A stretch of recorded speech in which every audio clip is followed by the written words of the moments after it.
Today I'm using 5 ounces of sterling silver casting grain that I purchased from Rio Grande. I really enjoy working with casting grain because it gives me total control over the process. Instead of buying pre-made silver sheets, I get to create everything from start to finish. Plus, I love the hands-on aspect of it. But the main reason I'm using casting grain is that it allows me to roll out my own sheet thickness.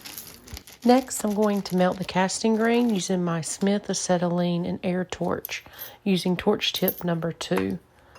I'll heat the silver until it reaches its melting point, which is around 1763 degrees Fahrenheit. So it's really important to work slowly and carefully when melting silver. You want to make sure the heat is evenly distributed and that the silver melts completely into a liquid form. In the next minute or so, you'll notice I've sped this up. But in reality, it actually took me about 12 minutes to get the 5 ounces of sterling silver fully melted down into liquid form and ready to pour. While we're waiting for the silver to melt, I get a lot of questions about why I don't buy pre-made silver sheets instead.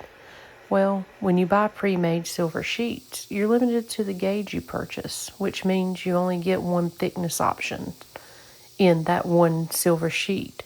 But when I start with casting grain, I can roll it into an ingot and then adjust the thickness to whatever I want. So, for example, if I only needed 1 inch of 14 gauge silver, I can just roll out 1 inch of 14 gauge and cut that off. And then say I need 3 inches of 18 gauge. I can use the remainder of that 14 gauge ingot and roll that out and to 18 gauge and cut what I need. So I can create sheets as thick as thin as I need, whether I'm making a sturdy piece of jewelry or something delicate and detailed. It gives me complete flexibility and control over my materials. Now that the silver is fully melted, it's time to pour it into the ingot mold. When pouring silver, it's important to do it slowly and steadily. If you pour too quickly, you risk splashing the hot liquid, which can be dangerous. So make sure to keep a steady hand as you fill the mold. The silver will quickly start to cool down as it fills the mold, and once it's completely solidified, we'll have a shiny, smooth ingot ready to work with. The mold itself is made of steel, which helps to cool the silver evenly and quickly, giving it a nice finish. Look at this beautiful sterling silver ingot we just made. Before we move on to the rolling mill, I'd like to measure the thickness of the ingot. Right now, it's reading 4.23 millimeters. Using the conversion chart, I can see that that is roughly 5 gauge. But what I need is 18, which is 1.024 millimeters. So we've got some work to do. I did include a link below so you can print out your own conversion chart to help you with your metalworking projects.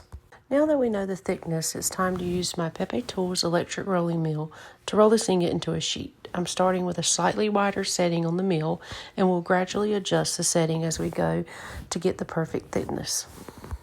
As I roll the silver, the metal is being stretched, which can cause it to become a bit harder and less pliable over time. To keep it flexible and easier to work with, I need to anneal the silver, but in this video, I forgot to capture the annealing process. However, I still want to explain it to you. Annealing is a process where I heat the silver to a specific temperature to soften it. By heating the metal up, I allow the molecules to move and rearrange, making the silver more flexible and easier to work with. It's a crucial step in silversmithing because without annealing, the silver would become brittle and much harder to manipulate. It's something I do multiple times throughout the rolling process to ensure the silver remains easy to shape. So now we have the sheet that's ready for cutting, shaping, forming into whatever designs I choose. I'll be using this sheet in my next video to create some custom jewelry, so stay tuned for that. From sterling silver casting grain to an ingot, and then rolled out to 18 gauge sheet, this is how I prepare my silver for handmade jewelry. It's a rewarding process, and I hope you learned something new today. If you did enjoy this video, please make sure to like, comment, subscribe for more metalworking and jewelry making tutorials. Let me know in the comments if you have any questions or if there's something you'd like to see in future videos. Thanks for watching.